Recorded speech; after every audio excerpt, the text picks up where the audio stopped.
अब हम चलते हैं नेक्स्ट असाइनमेंट की तरफ और देखते हैं उसमें क्या क्या मिस्टेक्स हैं।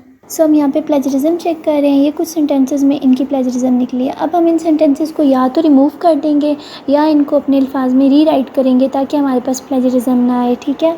और रीराइट करने का तरीका यही है कि आप उसको समझ लो और उसको फिर से अपने अल्फाज में लिखो। जो आपने उसमें वर्ड्स यूज़ किए हैं उनको एज इट इज़ ना यूज़ करो, ठीक है।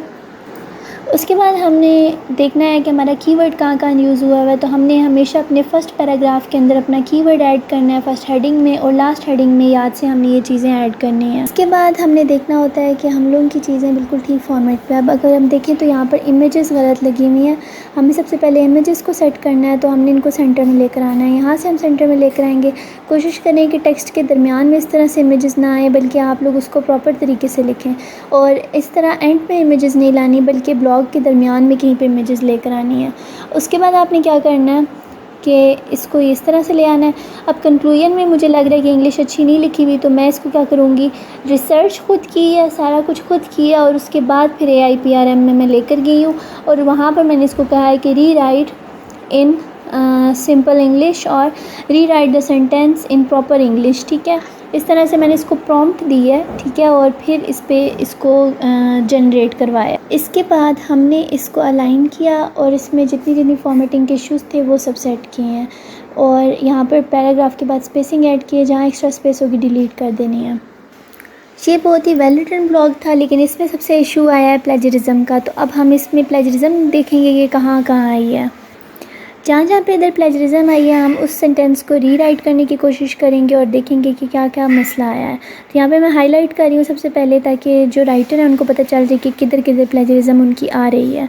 प्लेजरिज्म अगर आपकी अहादीस में या फिर आपके कोटेशंस में आए तो कोई मसला नहीं है, लेकिन अगर आपके वर्डिंग में आप इसमें सबसे पहले हमारे पास इंट्रोडक्शन में हेडिंग 1 डाल दी है और जो हमारा टाइटल था यानी मेन कीवर्ड था उसको हमने नॉर्मल टेक्स्ट रखा है। आपने ऐसे बिल्कुल भी नहीं करना। आपने कभी भी इस तरह से ये वाली चीज़ नहीं करनी है। इतना नेसेसरी नहीं है इंट्रोडक्शन की हेडिंग डालना, अगर है भी तो उसको आपने H2 में करना है। हमारी हेडिंग वर्ड वही होगी जो हमारा मेन कीवर्ड है, जैसे कि what is the good quality prayer mat हमारा मेन कीवर्ड था। इसके बाद आपने क्या करना है कि इसको H1 में कन्वर्ट करना है और इनके सब के जो वर्ड्स हैं जैसे फर्स्ट वर्ड हैं टाइटल के इसमें रखने हैं, जो कि इन्होंने सही किया हुआ है।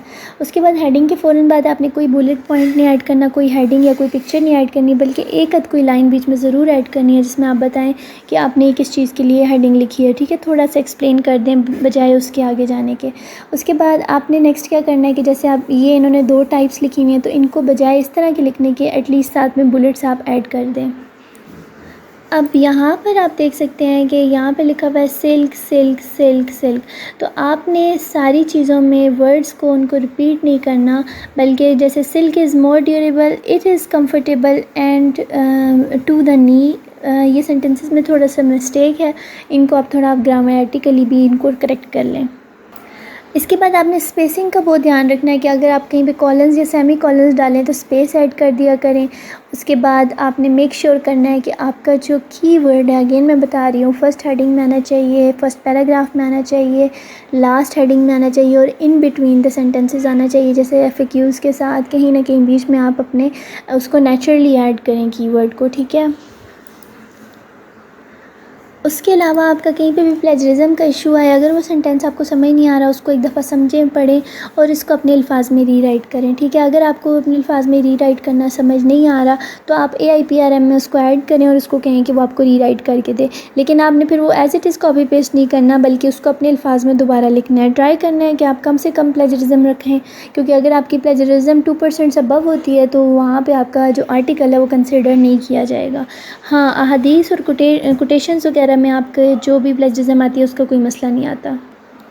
उसके बाद हमारे पास नेक्स्ट आर्टिकल आ जाता है जिसमें हमारे पास ये है। तो सबसे पहले जो हम लोगों ने किया है, अलाइनमेंट नहीं की हुई, आपने अलाइनमेंट करनी है, स्पेसिंग का ध्यान रखना है। उसके बाद आपने उसको फ़ॉन्ट एक जैसा रखना है ओवरऑल, और मतलब अगर टाइम्स न्यू रोमन है तो टाइम्स न्यू रोमन ही हो। अपनी हेडिंग्स को आपने हाईलाइट करना है और जितनी भी मेन हेडिंग्स हैं उनको आपने मेक श्योर करना है कि आपने उनको हाईलाइट भी किया हुआ है और फ़ॉन्ट्स भी आपके ठीक हैं, बिल्कुल ठीक है।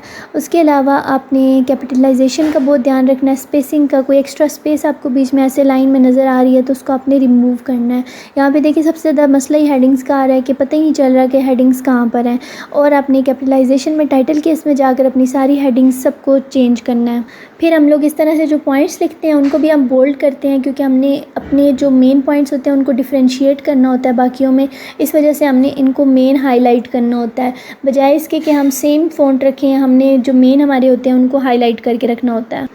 उसके बाद आप इस आर्टिकल में देख सकते हैं कि इस आर्टिकल में कंक्लूजन नहीं है ऐड। आपने कंक्लूजन की हेडिंग और FAQs याद से ऐड करना है, और फर्स्ट और लास्ट पैराग्राफ के अंदर आपने अपना कीवर्ड याद से ऐड करना है, और जो भी आपका बीच में रेलेवेंट डाटा हो वो आपने ज़रूर ऐड करना है। ठीक है, अगर हम इसको सर्च करें तो सिर्फ अपने का कीवर्ड मेन हेडिंग में ऐड है, बाकी कहीं पर भी ऐड नहीं है, तो आपने इन चीज़ों का बहुत ध्यान रखना है।